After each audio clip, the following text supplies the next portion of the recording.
Και κλείνοντας τις ομιλίες μας σήμερα, ένα πολύ σύντομο χαιρετισμό από τον πρόεδρο της Ομοσπονδίας, Μιχάλη Σέρβα.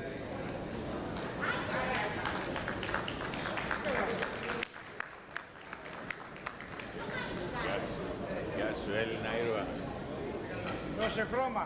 Δώσε. Να δώσεις χρώμα τώρα δεν κάνεις πρόεδρε. Πάντα χρώμα δίνει.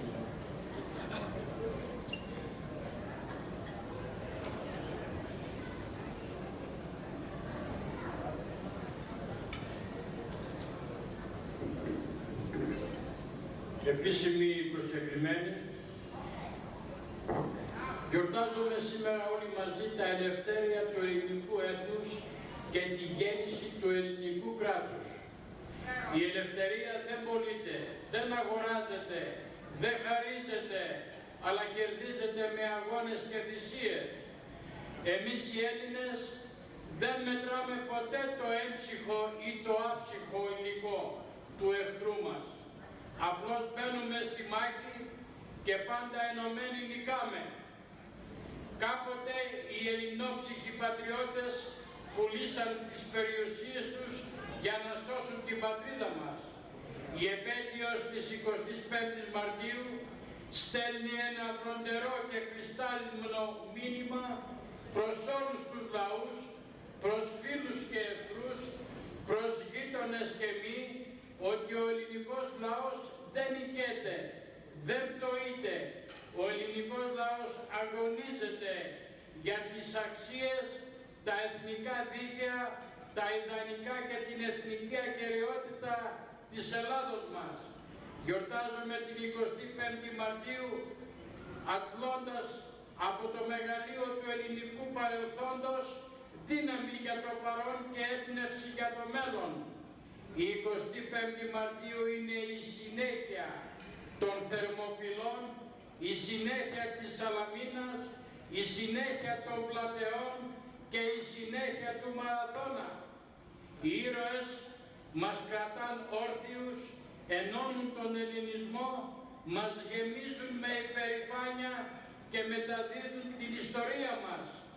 Ο άξονας μας κήρυξε τον πόλεμο, τον οικονομικό πόλεμο και βρισκόμαστε υπό οικονομική κατοχή. Για πρώτη φορά οι ηγέτες μας είπαν ναι. Ο ελληνικός λαός όμως απάντησε με βροντερό όχι και είπε τούτο: χωρίς τα δανεικά σας μπορούμε να ζήσουμε, χωρίς τα ιδανικά μας όχι. Πώς προσπάθησαν να υποδουλώσουν τους Έλληνες που δώρισαν στην ανθρωπότητα τη δικαιοσύνη, την ελευθερία και τη δημοκρατία. Οι Έλληνες πήραν τον άνθρωπο και τον έστησαν στα δυο του πόδια και του έδωσαν τις αξίες που του ανήκει. Ότι είναι η καρδιά και η ψυχή για τον άνθρωπο είναι ο ελληνικός πολιτισμός για την ανθρωπότητα. Η Ελλάδα δεν ανήκει στην Ευρώπη, αλλά η Ευρώπη ανήκει στην Ελλάδα.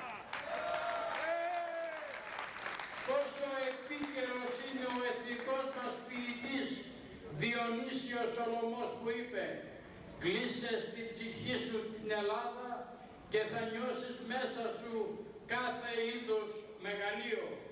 Η ρίση του μεγάλου φιλόσοφου Φρεντερίκου Νίτσε για τους Έλληνες που είπε τούτο: δεν υπάρχει λαός στον κόσμο ο οποίος να έχει προσφέρει τόσα στην ανθρωπότητα όσα ο ελληνικός και έχει καταπολεμηθεί τόσο πολύ από τόσους λαούς οι οποίοι δεν πρόσφεραν τίποτε εις αυτήν.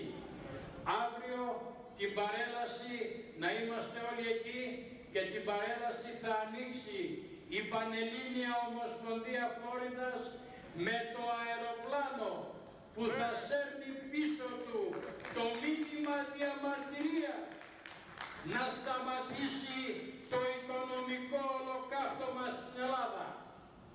Θέλω να τελειώσω όπως πάντα με μία λέξη, η οποία η λέξη αυτή είναι ελληνίζειν, που σημαίνει η συνέχεια του ελληνισμού, που σημαίνει να τρώμε ελληνικά, να χορεύουμε ελληνικά, να σκεφτόμαστε ελληνικά και να μιλάμε ελληνικά. Ζήτω η 25η Μαρτίου, ζήτω η Ελλάδα μας και God bless America. Να είστε όλοι καλά.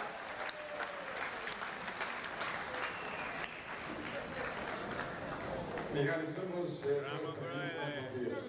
και τώρα πάμε για διασκέδαση, καλή διασκέδαση σε όλους. Και μην ξεχνάτε αύριο, κυρίες και κύριοι, στην εταιρική μας παρέλαση, 8 η ώρα θα έχει δοξολογία στο Καθεδρικό Ναό του Αγίου Νικολάου, ευθύνη του Βίαικα της 10 η ώρα, και στις 12.30 1 η ώρα θα κλείσει η παρέλαση από το Καθεδρικό Ναό του Αγίου Νικολάου. Σας ευχαριστούμε, καλή διασκέδαση. Πάμε για χώρο.